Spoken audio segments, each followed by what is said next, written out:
नमस्कार। मेरा नाम है कृष्ण कुमार। एक बार फिर से क्लास 7 के प्यारे विद्यार्थियों का स्वागत है मेरे चैनल लर्निंग सेंटर पर।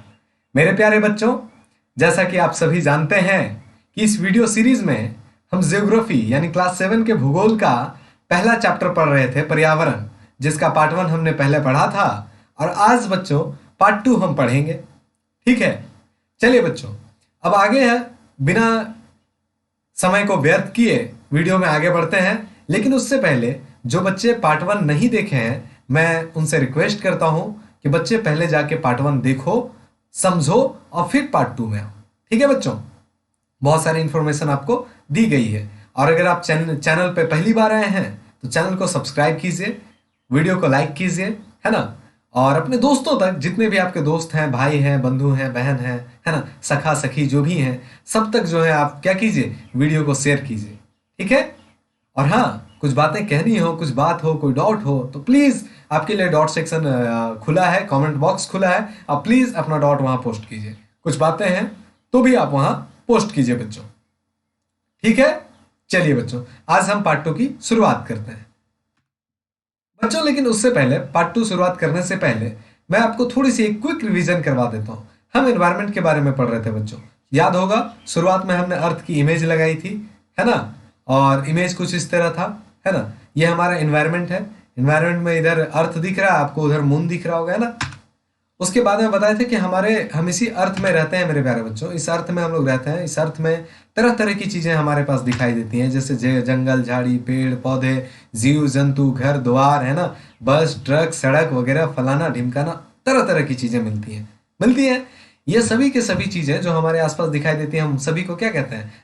इन्वायरमेंट कहते हैं, पर्यावरण कहते हैं ना। चलिए, आपको पता है। इसके बाद कंपोनेंट के बारे में बताए थे कि नेचुरल कंपोनेंट है, ह्यूमन मेड कंपोनेंट है। खुद ह्यूमन भी एक क्या है, इन्वायरमेंट का एक कंपोनेंट है, एक हिस्सा है। हिंदी में अगर बात करें तो हिंदी में इसका नहीं लगाया गया है। घटक होता है। पर्यावरण के घटक कौन है? प्रकृति है। दूसरे में कहें तो मानव निर्मित है ना। तीसरे में अगर बात करें तो खुद मानव है। चलिए बच्चों, ये सारी की सारी बातें डीप में हमने पहले वीडियो में बताया है, तो आज यहाँ बताने की जरूरत नहीं है। चलिए बच्चों, यहाँ आप देख रहे होंगे कि एनवायरनमेंट को हमने दो तरह से बांटा था, नेचुरल एनवायरनमेंट और ह्यूमन मेड एनवायरनमेंट। ठीक है। एक्चुअल में यहाँ 3 होना चाहिए था। एक और एनवायरनमेंट होगा, कौन सा जी? वो स्वयं होगा ह्यूमन। कौन सा होगा? ह्यूमन। ठीक है। अब अपन नेचुरल के 2 पार्ट बताए थे, बायोटिक और बायोटिक। नेचुरल कौन हुआ? जो हमें नेचर से मिलता है, जिसे हम खुद नहीं बनाते। जो नेचर बनाता है वो क्या है? नेचुरल है। और जो इंसान बनाता है वो ह्यूमन मेड है, जैसे बस, ट्रक, गाड़ी, बंगला, रोड, सड़क, घर, है ना। ये सारी की सारी चीजें क्या है? ये सारी की सारी ह्यूमन मेड है। और नेचुरल क्या हो गया जी? जंगल, झाड़ी, नदी, पर्वत, है ना, पानी, हवा, ये सभी की सभी चीजें क्या है? ये नेचुरल है। कोई दिक्कत यहाँ तक? अब नेचुरल के भी बाबू 2 टाइप हैं, बायोटिक और अबायोटिक। अब नेचुरल में भी देखिएगा तो बाबू जीव जंतु है, कुत्ता, बिल्ली, शेर, जानवर, ये सभी के सभी क्या है? सांस लेते हैं। पेड़ पौधे, ये सभी सभी जिंदा हैं, तो जिंदा वालों को हम लोग बायोटिक कहते हैं। और देखिएगा ना, पानी हो गया, है ना, जमीन हो गया, पहाड़ हो गया, पत्थर, ये सभी जिंदा थोड़ी हैं। इन सबको हम लोग अबायोटिक कहते हैं। ठीक है, ये बता चुके हैं आप लोगों को। जिनको डीप में पढ़ना है मेरे प्यारे बच्चों, वीडियो को आप फिर से देख लीजिएगा, पार्ट 1 जा करके। मैं बार बार कह रहा हूँ। ठीक है। अब बच्चों, मैंने आपको बताया था जी, क्या बताया था कि नेचुरल एनवायरनमेंट जो है, नेचुरल एनवायरनमेंट जो है, उसको अगर हम लोग देखें तो यह 3 तरह का होता है, एक लिथोस्फेयर, हाइड्रोस्फेयर और एटमॉस्फेयर। और इन तीनों को अगर मिला दें तो एक बायोस्फेयर बनता है। जैसा कि आप यहाँ देखेंगे, स्थल मंडल इतना से इतना दूर, इसको हम लोग हिंदी में कहेंगे, इंग्लिश में कहेंगे लिथोस्फेयर, और इसको क्या कहेंगे? स्थल मंडल। चलिए, कलर चेंज किया जाए, इसको अगर हम लोग कहें तो जल मंडल को क्या कहेंगे? हाइड्रोस्फेयर। और काला से दिखाएं, काला से आपको दिखा रहे हैं हम, तो ये हमारा काला से जो आपको दिख रहा है ना बाबू, ये क्या है? वायुमंडल है। और एक बात मैं बताऊं, बाकी ये छोटा वाला क्षेत्र जो दिख रहा है ना आपको, पिंक कलर से मैं इसको यहाँ दिख रहा हूँ, ये जो पिंक वाला है ना, ये पिंक वाला ही जो है आपका क्या कहलाएगा? बायोस्फीयर कहलाएगा। क्या कहलाएगा? बायोस्फीयर कहलाएगा। ठीक है। चलिए बच्चों, ये आपको सारी चीजें बताई गई हैं, ये मैंने रिवीजन के लिए बताया था। और बाबू, बायोस्फीयर में ही क्या है? जीवन संभव है।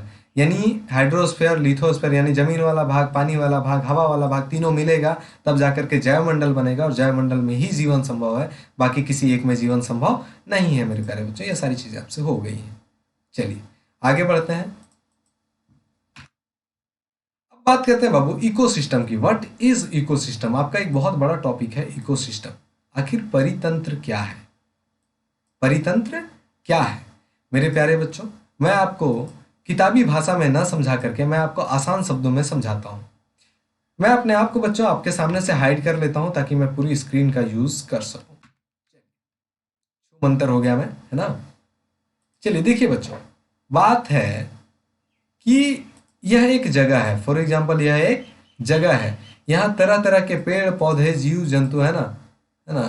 कुछ नीले पीले फूल पौधे भी हैं, पीले भी हैं। हाँ चलो जी, ये लो, ब्लैक भी दे देते हैं, काहे आप नाराज रहिएगा।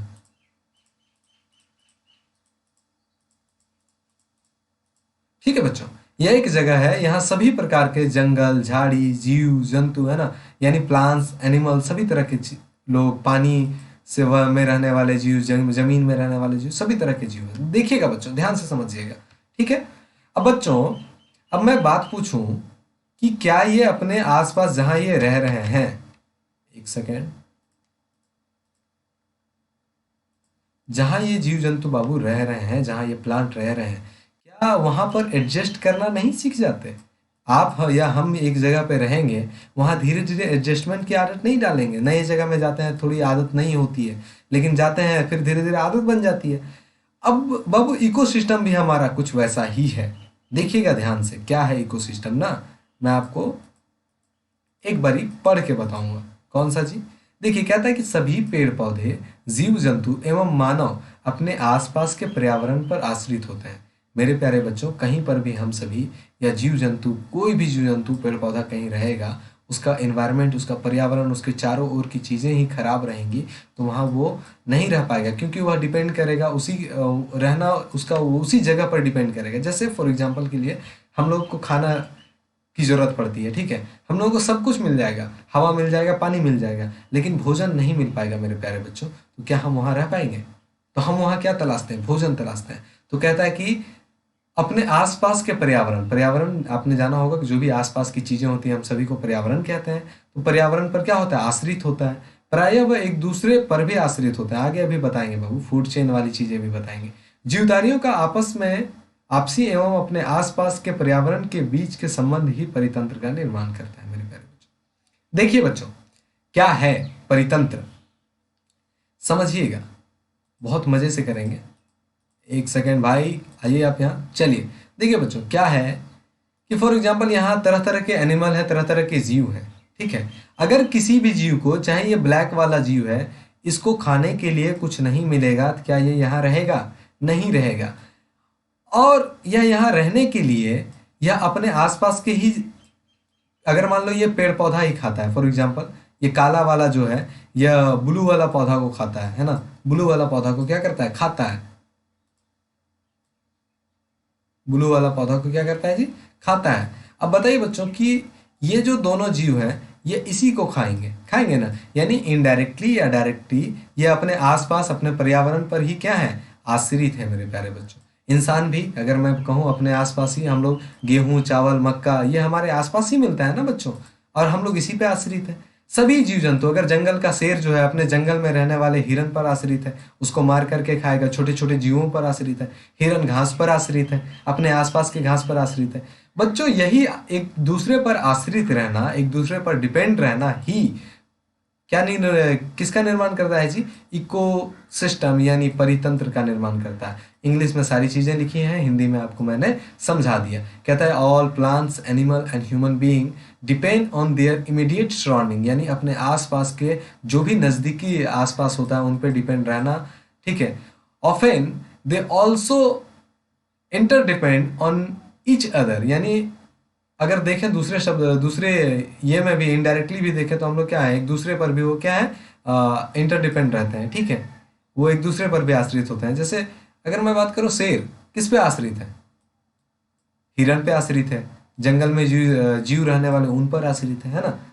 तो यानी कोई भी जीव जंतु, कोई भी पेड़ पौधा अपने आसपास के नज़दीकी जो भी इन्वायरमेंट है उस पर आश्रित होता है, और आश्रित रहना ही परितंत्र का निर्माण करता है। ठीक है, यानी इकोसिस्टम का निर्माण करता है। कोई दिक्कत मेरे प्यारे बच्चों? यहाँ तक किसी को समझने में कोई दिक्कत?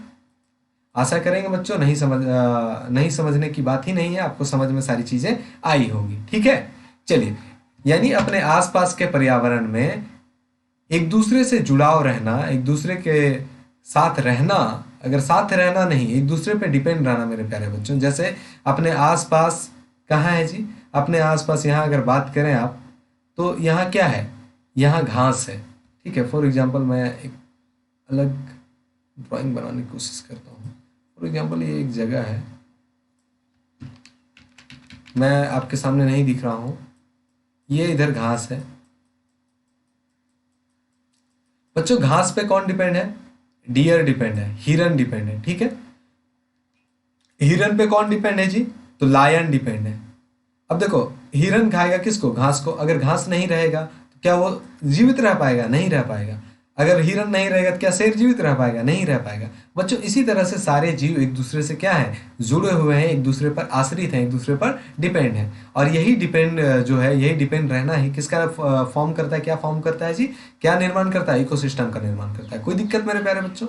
आशा करेंगे आपको यहाँ तक सारी चीजें समझ में आई होंगी। चलिए आगे बढ़ते हैं, हम अपनी अगली स्लाइड में देखते हैं क्या है। देखिए बच्चों, यहाँ कुछ फिगर आपके सामने दिए गए हैं कि ये चिड़िया अपने आसपास रहने के लिए जो है कि अपने आसपास में ही जगह ढूंढ लेता है ना। देखिए ये अपने डाली वाली देख लेता है, लोमड़ी देखता है कि मुझे क्या खाना है, ये रैबिट देखता है कि मुझे अच्छा घास यहीं से मिल जा रहा है ना। ये सारी जीव जंतु, स्क्वायरल देखता है कि हमें क्या खाना है, बाकी ये वल्चर देखता है कि किधर क्या मिलेगा। अपने आसपास सारी चीज़ों का क्या करते हैं? ये खाना पीना रहना, यानी एडजस्ट कर लेते हैं अपने आप को। और एडजस्ट करना, एक दूसरे पर आश्रित रहना ही इकोसिस्टम कहलाता है। कोई दिक्कत मेरे प्यारे बच्चों? कहीं कोई दिक्कत? फिगर समझ में आई? चलिए आगे बढ़ते हैं। देखिए अब मछलियों की बात करें मेरे प्यारे बच्चों, तो पानी में भी तो इकोसिस्टम रहता होगा ना। आप देखे होंगे कि तरह तरह की मछलियां क्या हैं? तरह तरह की मछलियां जो है पानी में रहती हैं। जैसे फॉर एग्जांपल अगर बात करें, ये मछली है, अब इसे भी तो भूख लगती होगी, यह भी अपने आसपास देखता होगा कुछ खाने के लिए, है ना। तो यह भी देखता है, और भी जीव जंतु जो छोटे कीड़े मकोड़े हैं वो भी देखते हैं। यानी यह अपने आसपास में ही क्या, एक दूसरे पर आश्रित है। यही आश्रित रहना इकोसिस्टम है। ठीक है बच्चों, यानी डिपेंड रहना क्या है? इकोसिस्टम है। हिंदी में कहें तो क्या जी? परितंत्र है। कोई दिक्कत? आशा करेंगे नहीं होगी कोई दिक्कत आप सबों को। ठीक है, चलिए आगे बढ़ते हैं। जैसे हिरन को देखिए बाबू, अभी हमने आपको जस्ट बताया था, हिरन वाला एग्जांपल दिया था। हिरन क्या है? अपने आसपास की घास पर क्या है? डिपेंड रहता है ना। कहाँ चला गया भाई?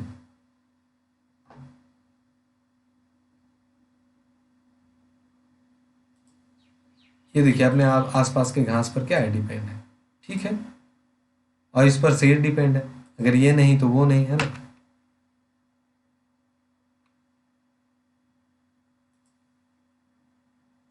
अब बच्चों आपका समय होमवर्क का आ गया है।